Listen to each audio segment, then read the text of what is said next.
ប្រជាជនស្លូតត្រង់របស់កម្ពុជាភ័យស្លន់ស្លោរត់ចោលផ្ទះសម្បែងសិស្សានុសិស្សគឺរត់ចេញពីសាលារៀនយ៉ាងប្រផាត់ប្រភីងនេះគឺជាសកម្មភាពនៃការឈ្លានពានយ៉ាងកក្លឿនរបស់ក្រមយោធាថៃនេះឬដែលប្រទេសថៃកំពុងតែស្រែកប្រាប់ពិភពលោកថាប្រទេសថៃគឺជាប្រទេសរងគ្រោះប្រទេសថៃគឺទទួលបានការគំរាមកំហែងថៃកំពុងតែបោកបរទេសថៃកំពុងតែក្លែងបន្លំកំពុងតែត្អូញត្អែធ្វើប្រទេសខ្លួនគឺជាប្រទេសរងគ្រោះទៅវិញហាក់បីដូចជាខ្សែភាពយន្តរបស់ប្រទេសថៃដែលបងប្អូនធ្លាប់បានទស្សនានាពេលកន្លងមកតែការពិតឥឡូវនេះបរទេសចាប់ផ្ដើមដឹងពីអត្តចរិតរបស់ប្រទេសថៃបណ្ដាហើយឈាមជ័រជាខ្មែរតែមួយទេចុះហេតុអីបានទៅជាបងប្អូនមួយចំនួនតូចនោះបែរទៅជាធ្វើកិញ្ចសម្ងាត់ឲ្យប្រទេសថៃទៅវិញទឹកដីដ៏ល្អផូរផង់របស់កម្ពុជាត្រូវបានការពារដោយថ្នាក់ដឹកនាំរបស់កម្ពុជាគ្រប់ជំនាន់ទាំងអស់ជាបន្តបន្ទាប់ការពលីជីវិតដើម្បីដែនអធិបតេយ្យភាពរបស់កម្ពុជាដើម្បីប្រជាជនកម្ពុជាចុះអ្នកឯងឈាមជ័រជាខ្មែរដែរហេតុអីបែរទៅជាធ្វើជាកិញ្ចឲ្យប្រទេសថៃទៅវិញបើថាបរទេសឈ្លានពានយើងមិនថាទៅព្រោះគេជាបរទេសយើងត្រូវតែតតាំងជាប្រទេសដែលឈ្លានពានយើងឥឡូវនេះគឺយោធាថៃកំពុងតែលងខ្លួនកាន់តែជ្រៅនៅក្នុងបទឧក្រិដ្ឋកម្មសង្គ្រាមហើយខ្ញុំជឿជាក់យ៉ាងមុតមមថាពិភពលោកនឹងជួយរកយុត្តិធម៌បានយ៉ាងពិតប្រាកដ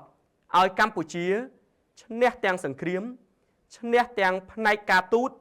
នៅក្នុងការបញ្ចប់សង្គ្រាមឈ្លានពានដែលថៃកំពុងតែរំលោភបំពានមកកម្ពុជាគ្រប់ជំរាបសួរពុកម៉ែបងប្អូនទូរទស្សនិកជនដែលកំពុងតាមដានទស្សនាការផ្សាយនៅលើ Page រំដួល TV News ជាទីគោរពរាប់អាននៅថ្ងៃទី24ខែធ្នូឆ្នាំ2025នេះបងប្អូនប្រកាសជាទទួលជ្រាបនៅសកម្មភាពឈ្លានពានរបស់ក្រមយោធាថៃមកលើដែនអធិបតេយ្យភាពរបស់កម្ពុជាដោយការប្រើប្រាស់នៅប្រភេទយន្តហោះចម្បាំង T50 ទម្លាក់គ្រាប់បែកដល់ស្រុកបាណន់ទឹកដីនៃខេត្តបាត់ដំបងគៀកនិងភ្នំសំពៅដែលធ្វើឲ្យប្រជាជនស្លូតត្រង់របស់កម្ពុជាភ័យស្លន់ស្លោរត់ចោលផ្ទះសម្បែងសិស្សានុសិស្សគឺរត់ចេញពីសាលារៀនយ៉ាងប្រផាត់ប្រភីងនេះគឺជាសកម្មភាពនៃការឈ្លានពានយ៉ាងកក្លឿនរបស់ក្រមយោធាថៃដែលបានបំពានមកលើកម្ពុជានាពេលកន្លងមកដោយបងប្អូនទទួលជ្រាបយោធាថៃបានប្រើប្រាស់នៅសភាវុធគ្រប់ប្រភេទទាំងអស់នៅក្នុងការឈ្លានពានកម្ពុជារហូតដល់ការប្រើប្រាស់នៅប្រភេទយន្តហោះចម្បាំងទំនើបដើម្បីហោះចូលរំលោភបំពានដែនអធិបតេយ្យភាពរបស់កម្ពុជាទម្លាក់គ្រាប់បែកជាបន្តបន្ទាប់ជាក់ស្ដែងនៅថ្ងៃទី24នេះគ្រាប់បែកដែលទម្លាក់នៅក្នុងស្រុកបាណន់ទឹកដីនៃខេត្តបាត់ដំបងចេញពីយន្តហោះ T50 នេះគឺជាដែនអធិបតេយ្យភាពរបស់កម្ពុជាដែលមានចម្ងាយជាង100គីឡូម៉ែត្រពីព្រំដែនកម្ពុជាថៃនេះឬដែលប្រទេសថៃកំពុងតែស្រែកប្រាប់ពិភពលោកថាប្រទេសថៃគឺជាប្រទេសរងគ្រោះប្រទេសថៃគឺទទួលបានការគំរាមកំហែងថៃកំពុងតែបោកបរទេសថៃកំពុងតែក្លែងបន្លំកំពុងតែត្អូញត្អែធ្វើប្រទេសខ្លួនគឺជាប្រទេសរងគ្រោះទៅវិញហាក់បីដូចជាខ្សែភាពយន្តរបស់ប្រទេសថៃដែលបងប្អូនធ្លាប់បានទស្សនានាពេលកន្លងមកពូកែនៅក្នុងការប្រើប្រាស់ល្បិចកិច្ចកលគ្រប់ប្រភេទទាំងអស់ដើម្បីបោកបញ្ឆោតក៏ដូចជាដំអូញដំអែប្រាប់ទៅបរទេសប្រាប់ទៅពិភពលោកថាប្រទេសរបស់ខ្លួនគឺជាប្រទេសរងគ្រោះតែការពិតឥឡូវនេះបរទេសចាប់ផ្ដើមដឹងពីអត្តចរិតរបស់ប្រទេសថៃបណ្ដាហើយតាមរយៈសកម្មភាពនៃការឈ្លានពានពីក្រមយោធាថៃដោយការប្រើប្រាស់សភាវុធបាញ់ប្លង់ជាបន្តបន្ទាប់គ្រប់ច្រករវាងព្រំដែនកម្ពុជាថៃការប្រើប្រាស់នៅសភាវុធទំនើបក៏ដូចជាការប្រើប្រាស់នៅយន្តហោះចម្បាំងគ្រប់ប្រភេទទាំងអស់នៅក្នុងការហោះចូលដែនអធិបតេយ្យភាពរបស់កម្ពុជាជ្រៅឡើងតើការការពារដែនអធិបតេយ្យភាពរបស់ប្រទេសថៃបែបនេះឬក៏យ៉ាងណាបងប្អូនបរទេសគេមិនឆោតបរទេសគេមិនល្ងងទេគឺគេមើលទៅតាមភាពជាក់ស្ដែងឥឡូវនេះថៃកំពុងតែលងខ្លួនកាន់តែជ្រៅឡើងនៅក្នុងឧក្រិដ្ឋកម្មសង្គ្រាមនិងឧក្រិដ្ឋកម្មប្រល័យពូជសាសន៍ដោយសារតែប្រទេសថៃគឺទម្លាក់គ្រាប់បែកអត់មានគិតរឿងកន្លែងស៊ីវិលផ្ទះសម្បែងប្រជាពលរដ្ឋវត្តអារាមមន្ទីរពេទ្យទេទម្លាក់ប៉ាតណាប៉ាតណីទាំងអស់ជាក់ស្ដែងដោយបងប្អូនបានតាមដាននៅព័ត៌មាននិងសេចក្តីប្រកាសរបស់ក្រសួងការពារជាតិប្រទេសថៃបានបំផ្លិចបំផ្លាញនៅហេដ្ឋារចនាសម្ព័ន្ធសំខាន់ជាច្រើនរបស់កម្ពុជាហើយក៏បានបាញ់ផ្លោង ចូលអគារពាណិជ្ជកម្មឯកជនរបស់កម្ពុជានិងលំនៅឋានរបស់ប្រជាពលរដ្ឋស្លូតត្រង់សាលារៀនវត្តអារាមជាច្រើនបន្តបន្ទាប់ប្រទេសថៃឥឡូវនេះកំពុងតែលង់ខ្លួនជ្រៅនៅក្នុងឧក្រិដ្ឋកម្មសង្គ្រាម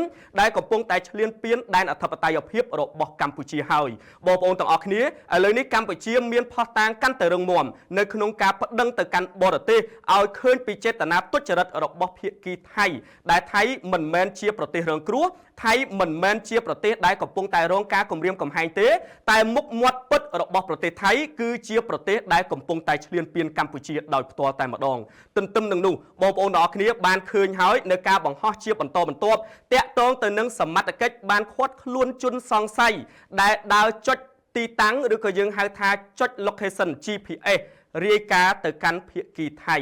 ខ្ញុំត្រង់ចំណុចនេះក៏ចង់ទទូចសុំបងប្អូនប្រជាពលរដ្ឋខ្មែរទាំងអស់បើបានឃើញជនសង្ស័យដែលកំពុងតែដើរសួររកបន្ទាយកងទ័ពបន្ទាយទាហានប៉ុស្តិ៍នគរបាលឬក៏សួររកទីតាំងទ័ពសំខាន់បើបងប្អូនមើលឃើញថាគួរឲ្យសង្ស័យសូមឲ្យបងប្អូនជួយឃាត់យើងមិនមែនបានន័យថាឃាត់ដោយប្រើហិង្សាឬក៏ចាប់ចងវាយដំច្រំធាក់ទេតែបងប្អូនអាចឃាត់គាត់ទុកសិនដើម្បីរាយការណ៍ព័ត៌មានទៅកាន់សមត្ថកិច្ចឲ្យសមត្ថកិច្ចមកសួរនាំឬក៏ធ្វើការឆែកឆេរទៅតាមផ្លូវច្បាប់តើបុគ្គលនោះមានបំណងអ្វីឲ្យពិតប្រាកដបងប្អូនទាំងអស់គ្នាយើងមិនចោទប្រកាន់គេទេក៏ប៉ុន្តែនាពេលកន្លងមកដោយពុកម៉ែបងប្អូនបានទទួលជ្រាបហើយខាងសមត្ថកិច្ចខាងជំនាញបានឃាត់ខ្លួននៅជនសង្ស័យជាបន្តបន្ទាប់ដើម្បីយកទៅសាកសួរហើយនៅក្នុងនោះក៏មានបុគ្គលមួយចំនួនគឺជាអ្នកដើរចុចទីតាំងដើម្បីរាយការណ៍ទៅឲ្យភាគីទាហានសៀមនៅក្នុងការបាញ់ផ្លោងទម្លាក់គ្រាប់បែកមកចំបាត់ទីតាំងកន្លែងកងកម្លាំងរបស់យើងអញ្ចឹងហើយឈាមជ័រជាខ្មែរតែមួយទេចុះហេតុអីបានទៅជាបងប្អូនមួយចំនួនតូចនោះបែរទៅជាធ្វើកិញ្ចសម្ងាត់ឲ្យប្រទេសថៃទៅវិញទឹកដីដ៏ល្អផូរផង់របស់កម្ពុជាត្រូវបានការពារដោយថ្នាក់ដឹកនាំរបស់កម្ពុជាគ្រប់ជំនាន់ទាំងអស់ជាបន្តបន្ទាប់សាច់ស្រស់ឈាមស្រស់ការពលីជីវិតដើម្បីដែនអធិបតេយ្យភាពរបស់កម្ពុជាដើម្បីប្រជាជនកម្ពុជាចុះអ្នកឯងឈាមជ័រជាខ្មែរដែរហេតុអីបែរទៅជាធ្វើជាកិញ្ចឲ្យប្រទេសថៃទៅវិញព្រោះតែលុយបន្តិចបន្តួចបែរទៅជាយើងកំពុងតែបំផ្លាញទឹកដីរបស់ខ្លួនកំពុងតែបំផ្លាញជាតិសាសន៍របស់ខ្លួនមានឈឺចាប់ទេបើទឹកដីនេះរងការគំរាមកំហែងរងការញោមញីរងការបំផ្លិចបំផ្លាញយើងមានបារម្ភទេសម្រាប់កូនចៅចំនួនក្រោយទៅថ្ងៃខាងមុខខ្ញុំទទូចសុំម្ដងហើយម្ដងទៀតសូមឲ្យបងប្អូនមួយចំនួនតូចដែលជាខ្មែរហើយគាត់ទទួលធ្វើកិច្ចឲ្យប្រទេសថៃដោយសមត្ថកិច្ចឃាត់ខ្លួនជនសង្ស័យមួយចំនួននោះសូមឲ្យភ្ញាក់រលឹកឡើងមកវិញបើថាបរទេសឈ្លានពានយើងមិនថាទេព្រោះគេជាបរទេសយើងត្រូវតែតតាំងជាប្រទេសដែលឈ្លានពានយើងក៏ប៉ុន្តែយើងជាខ្មែរនេះឈាមជ័រជាខ្មែរកើតមកពូជពងជាខ្មែរហេតុអីបែរទៅជាយើងដើរតួនាទីជាកិញ្ចសម្ងាត់ឲ្យប្រទេសថៃទៅវិញអញ្ចឹងខ្ញុំសូមទទូចដល់ពុកម៉ែបងប្អូនទាំងអស់គ្នាបើប្រទះឃើញជនសង្ស័យរូបណា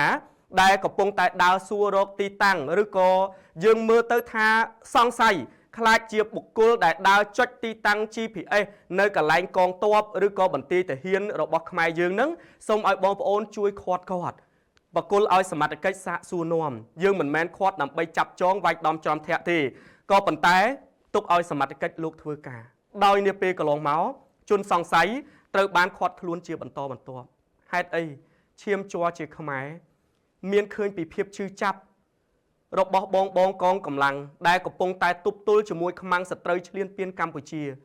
គាត់ពលីបូជាជីវិតដើម្បីការពារដែនអធិបតេយ្យភាពរបស់កម្ពុជាអត់ខ្លាចក្របកំភ្លើងអត់ខ្លាចក្របផ្លោងអត់ខ្លាចសេចក្តីស្លាប់ទេដើម្បីអ្នកណាគឺដើម្បីជាតិមាតុភូមិរបស់កម្ពុជាទាំងមូលមានគិតទេដល់ប្រជាជនស្លូតត្រង់របស់កម្ពុជាដែលកំពុងតែរងទុក្ខភាសឹករត់ចោលផ្ទះសម្បែង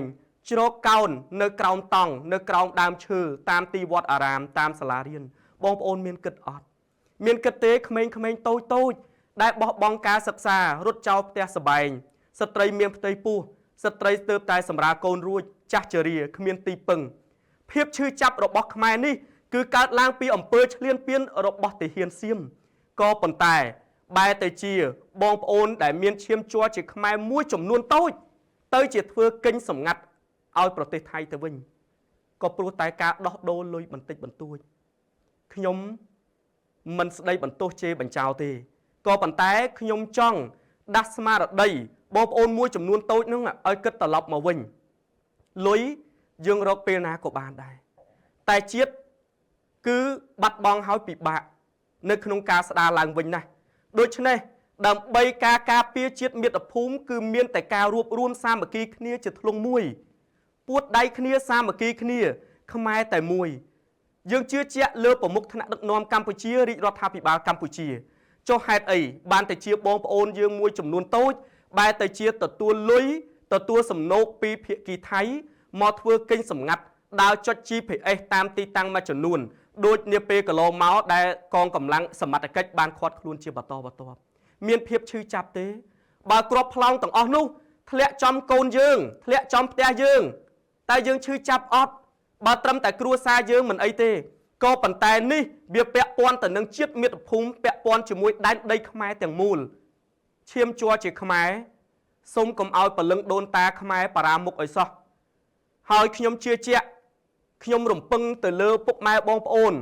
គ្រប់ទិសទីទាំងអស់បើកត់សម្គាល់ឃើញបុគ្គលណាគួរឲ្យសង្ស័យសូមឲ្យបងប្អូនខាត់ទុកសិនទៅហើយយើងកុំវាយគាត់យើងកុំប្រើហិង្សាលើគាត់រាយការណ៍ទៅសមត្ថកិច្ចឲ្យសមត្ថកិច្ចនាំខ្លួនគាត់ទៅសាកសួរនាំតើគាត់ជាជនសង្ស័យដែលបោះទីតាំងឲ្យភាគីថៃពិតប្រាកដឬក៏យ៉ាងណាបើមិនមែនទេគឺអត់អីទេតែបើគាត់ជាជនសង្ស័យដូចនាពេលកន្លងមកដែលត្រូវបានសមត្ថកិច្ចឃាត់ជាបន្តបន្ទាប់នឹងអនុវត្តទៅតាមផ្លូវច្បាប់ចោះហើយខ្ញុំជឿជាក់ថាប្រលឹងបុព្វបុរសខ្មែរមិនលើកលែងឲ្យអ្នកឯងទេដែលមានឈាមជ័រជាខ្មែរបែរទៅជារមិលគុណក្បត់ទឹកដីរបស់ខ្លួនគេថាយើងក្បត់អ្នកណាបានតែបើយើងក្បត់ទឹកដីដូនតារបស់យើងក្បត់ទឹកដីរបស់យើងគឺស្មើនឹងយើងរលាយសូន្យសង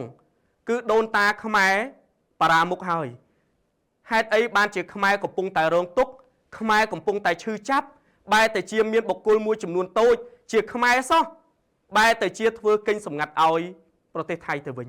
បើថាបរទេសខ្ញុំមិនថាណាបងប្អូនគេអត់មានឈាមជ័រជាខ្មែរតែគាត់ជាខ្មែរបែរទៅជាគាត់ធ្វើកេញសម្ងាត់ដើរចុច GPS ដើរចុចទីតាំងរាយការណ៍ឲ្យភាគីខាងថៃទទូចសុំម្ដងហើយម្ដងទៀតសុំឲ្យភ្ញាក់រលឹកឡើងព្រោះថាជាតិមាតុភូមិរបស់យើងគឺសំខាន់ណាស់មានតែការរួបរวมសាមគ្គីគ្នាជាធ្លុងមួយទេ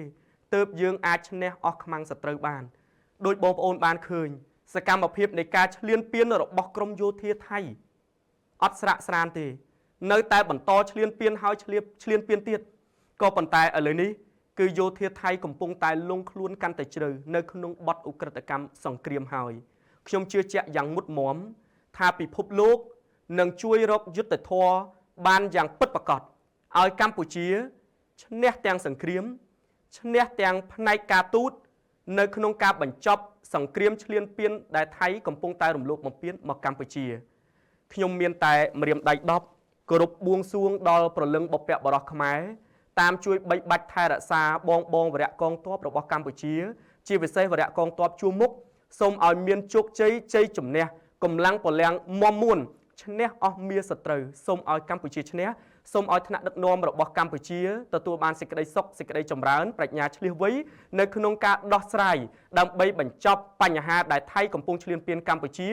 ទទួលបានជោគជ័យជំនះហើយក៏សូមឲ្យបងប្អូនដែលជាប្រជាពលរដ្ឋភាគសឹកសូមឲ្យបានសេចក្តីសុខសេចក្តីចម្រើនសូមឲ្យដែនអធិបតេយ្យភាពរបស់កម្ពុជាទទួលបានសេចក្តីសុខនិងទទួលបានសុខសន្តិភាពត្រឡប់មកវិញនៅក្នុងពេលឆាប់ៗជូនពរបងប្អូនសុខសប្បាយទាំងអស់គ្នាពីក្រុមការងាររំដួល TV News